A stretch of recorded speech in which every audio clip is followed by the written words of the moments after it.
There are many heroes around the Bahamas who have given so much to sports.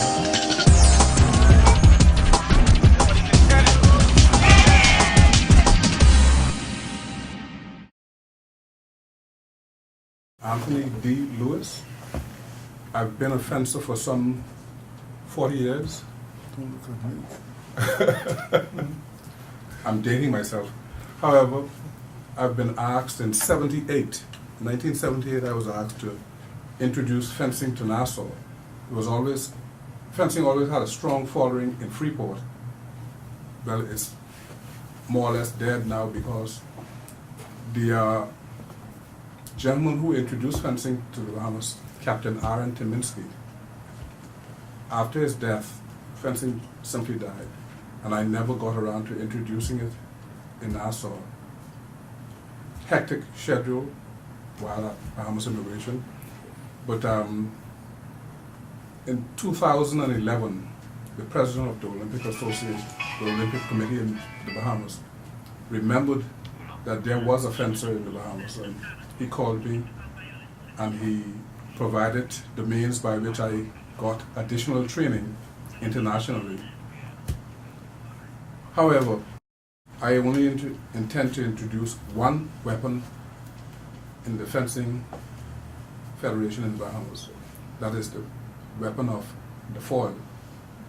Mainly because, our community is heavily inundated with crime and criminality and all that.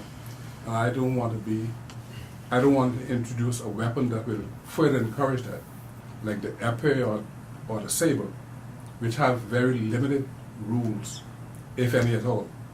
But the foil, there are a whole lot of rules and regulations that you've got to follow, and that in itself will introduce discipline.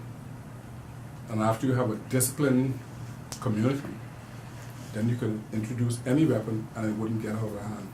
Mm-hmm. So where do you suppose training will take place, and what type of uniforms do you need? Well, as the President alluded to, we have been provided with some equipment.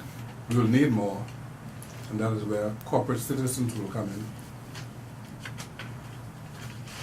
to provide the jacket, glove, mask, and to those who might be concerned by my referring to the foil as a weapon,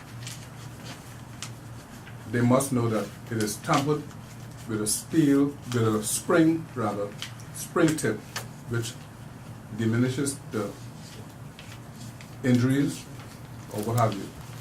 So it's a very safe weapon.